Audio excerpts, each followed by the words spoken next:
संसार के नाना प्रकार के पदार्थ जो रमणीय हैं, ये सब मृग तृष्णा के जलवत हैं। राम जी ऐसा कहने लगते हैं। इनको सत्य जान के मूर्ख हिरण दौड़ करके दुख पाते हैं। हे राजन, वे कदाचित बोलते हैं तो ऐसे बोलते हैं, और कुछ उनको सुखदाई नहीं वास्ता। जो हम हंसी की वार्ता करते हैं तो वो हंसते भी नहीं। जिस पदार्थ को प्रीत संयुक्त लेते थे, उस पदार्थ को अब फेंक देते हैं और दिन पर दिन दुर्बल होते जाते हैं। जैसे मेघ की बूंद से पर्वत चलायमान नहीं होता, वैसे वे भी चलायमान नहीं होते। और जो बोलते हैं तो ऐसे कहते हैं कि न राज्य सत्य है, न भोग सत्य है, न ये जगत सत्य है, न भ्राता सत्य हैं, और न मित्र सत्य है। मिथ्या पदार्थों के निमित्त मूर्ख ही यत्न करते हैं। मिथ्या पदार्थों के लिए मूर्ख ही यत्न करते हैं। ये वो राम जी बोल रहे हैं जिन्हें वैराग हुआ है। इतनी ताकत है वैराग में,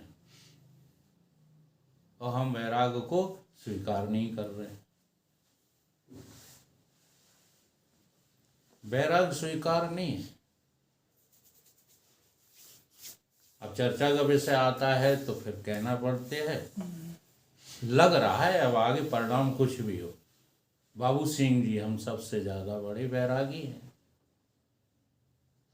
नहीं है? मानने पड़ी है, बिल्कुल मानने पड़ी।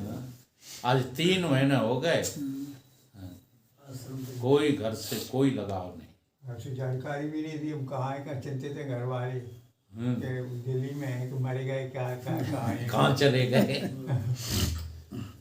इसे कहते हैं वैराग। देखो, वैराग जब होता है ना तो वैसा ही होता है।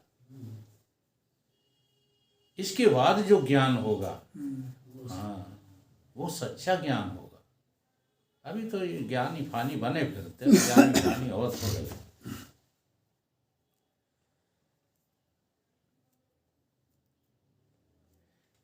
बोलो, कपड़े उतारने की जरूरत पड़ी वैराग के लिए? वैराग के लिए समझ की जरूरत है, बाकी किसी क्रिया की जरूरत नहीं है। क्रिया करो चाहे ना करो।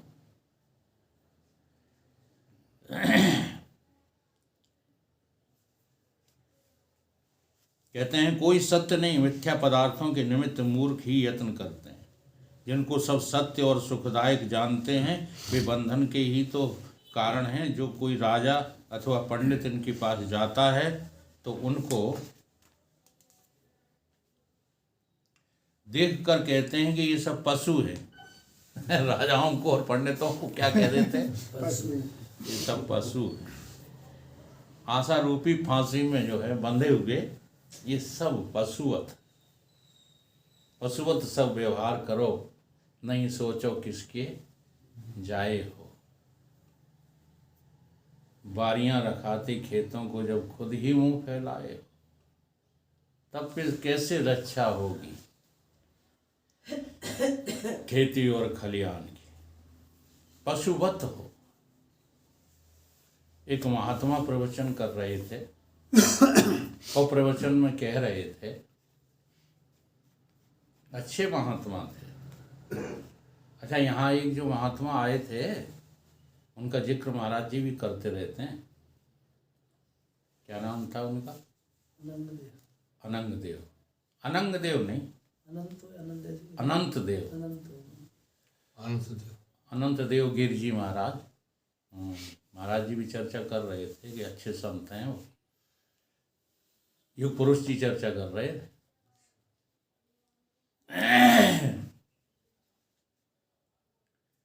हमसे ठीक है, वो ये कह रहे थे हमसे ठीक है। महाराज जी तो बड़ा जोरदार आदमी है। क्यों ठीक है हमसे? वो इसलिए ठीक हैं कि हम लिहाज कर जाते हैं तुम लोगों का। वो लिहाज कतई नहीं करते।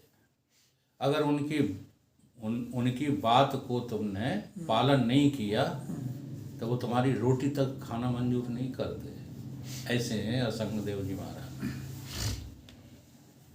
और हम तो जो है इस मामले में ढीले हैं।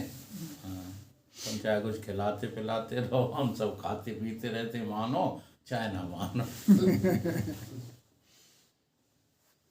संत ऐसे ही हुआ करते थे, हमारे गुरुदेव भी ऐसे ही थे। जरा सी भी कोई दृष्टि देख ली फिर तो वो जगह छोड़ देते थे, फिर वहाँ कभी झांकते भी नहीं थे। तो वो महात्मा जो है प्रवचन में कह रहे थे कि मनुष्य बनो मनुष्य। तो सामने बैठे हुए लोगों में से एक लड़का खड़ा हो गया, उसने कहा कि महाराज हम सब तुमको जो है पशु दिखाई दे रहे हैं। तो महाराज जो है उद्योग को प्राप्त नहीं हुए, नाराज नहीं हुए, उद्विग्न नहीं हुए, बल्कि जो है उस लड़के को अपने पास बुलाया और बुला करके जो योग पट उन्होंने धारण कर रखा था ऐसा, वो उसके ऊपर डाल दिया। वो उसके ऊपर डाल दिया और जैसे ही योग पट डाला तैसे ही बैठे जो सामने बैठे थे वो सब के सब कुत्ता, लकड़भग्गा, बैल, बिच्छू, कांतर, सर्प नजर आने लगे उसको। तो कहने लगा कि महाराज आप तो बिल्कुल सत्य बोल रहे थे, मैंने खामखा आपके ऊपर शंका किया। ये तो सबके सब जो है पशु हैं, कीट पतंग हैं, बिच्छू कांतर हैं, दिख रहे हैं साफ। बड़ा खुश हुआ कि ये तो बड़ी गलत फहमी में हम लोग अपने को इंसान माने बैठे हैं। तो कहने लगा कि महाराज ये एक दिन के लिए पट मुझे दोगे? तो महाराज ने पूछा क्या करेगा इसका? तो कहने लगा अपनी पत्नी को देखूंगा जा करके कि वो क्या है। तो घर ले गया और जो देखा जा करके तो हंसी के फुब्बारे निकल, पेट पकड़ करके हंस बड़ी जोर। तो उसकी पत्नी ने पूछा भाई क्यों हंसते हो? बोला ये जो हम पट ओढ़े हुए ना ये बड़ा चमत्कारी पट है, इसको ओढ़ करके जब मैं देख रहा हूँ तो मुझे कुतिया नजर आ रही है और मैं हंस इस बात पे रहा हूँ कि आज मुझे 20 साल कुतिया के साथ, 20 ज़्यादा बोल गया, 10 साल कुतिया के साथ व्यतीत हो गए। नहीं अच्छा तो ये पट थोड़ी देर के लिए मुझे भी देंगे, मैं भी तो देखूं कि तुम क्या। वो पट जो है उस फिर पत्नी ने ओढ़ा तो वो भी बड़ी जोर से हंसने लगी। नहीं तुम क्यों हंस रही कि तुम मुझे गधा नजर आ रहे हो। क्या नजर आ रहे? गधा। अब वो जो पट दिखा रहा है, ठीक है, वो विवेक रूपी पट है। और आपके पास विवेक है तो देखना शुरू करो। देखो लक्षण किन से मिलते हैं। डंक नहीं मारते तुम बिच्छू नहीं हो, डस नहीं लेते, दूसरों का शोषण नहीं करते। पैसे वाले कैसे बने हैं? कैसे बने हो पैसे वाले? शोषण कर करके बने हो महाराज। पैसा बढ़ता ही शोषण से है, पोषण से कभी पैसा बढ़ता नहीं है, आता है। अच्छा हो इतने ईमानदार कि जितना आता है उतना सब बांट दो समाज में, हो इतने ईमानदार। तो वो किसका काम कर रहे हो? गधे का नहीं कर रहे हैं। गधे का काम क्या है? लदना। तो लदे नहीं हो,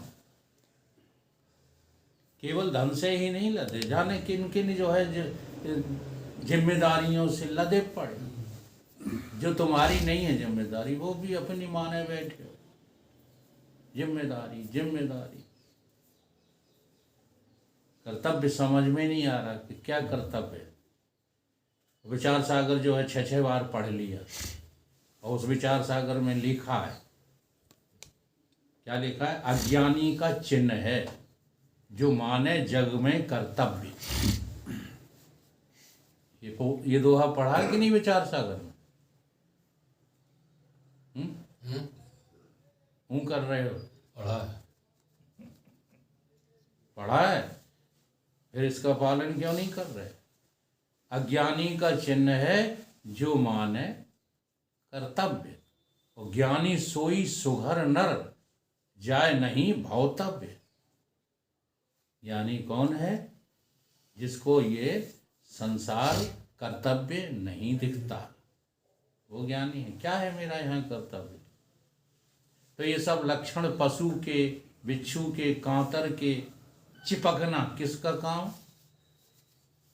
इतने चिपके हो कि खून चूस चूस के जो है रह रहे हो, ये किसका लक्षण है? कुचलेण क्या करती है? चिपक जाती है, फिर जब तक पूरा खून नहीं चूस लेगी तुम्हें छोड़ेगी नहीं। जोंक, यही सब हैं हम लोग। जोंक तो खत्म मत जाते तो चूसा। लेकिन आकार दिख रहा है किसका? मनुष्य का। तो मनुष्य नहीं है। उन्होंने कहा हमें कुतिया क्यों देखा? उन्हें काई काई करती रहती है, तो ये लक्षण किसका है?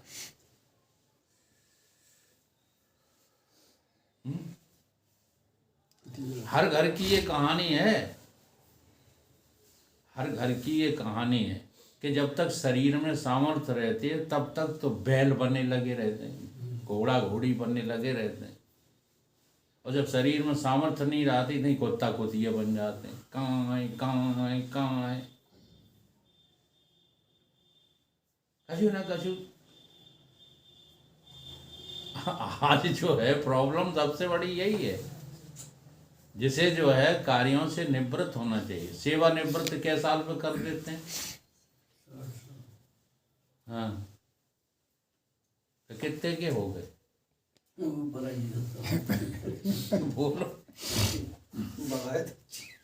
निवृत्त होना ही नहीं चाहते, निवृत्ति समझने नहीं चाहते।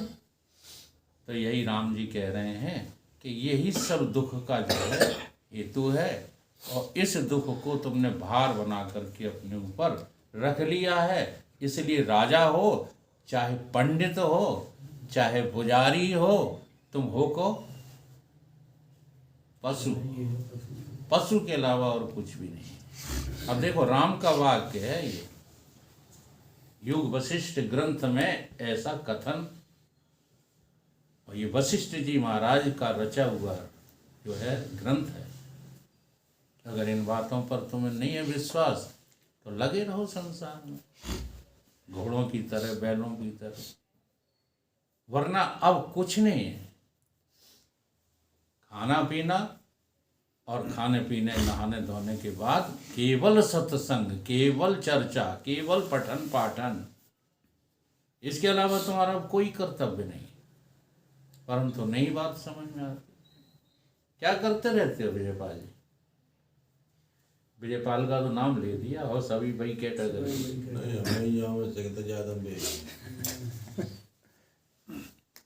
इसलिए राम जी का ये संदेश है। हाँ, ये भीड़ भाड़ जो हो रही है, जो कुछ हो रहा है वो ठीक है, साकार प्रदर्शन भी जरूरी है, परंतु हकीकत यही है कि इन सब बातों से हमें समझना क्या है, ये संसार नाम की कोई चीज है नहीं। इस बात को समझने के लिए सारी साधनाएं हैं। आगे जो है फिर अगले टर्न पर बोलिए सतगुरुदेव।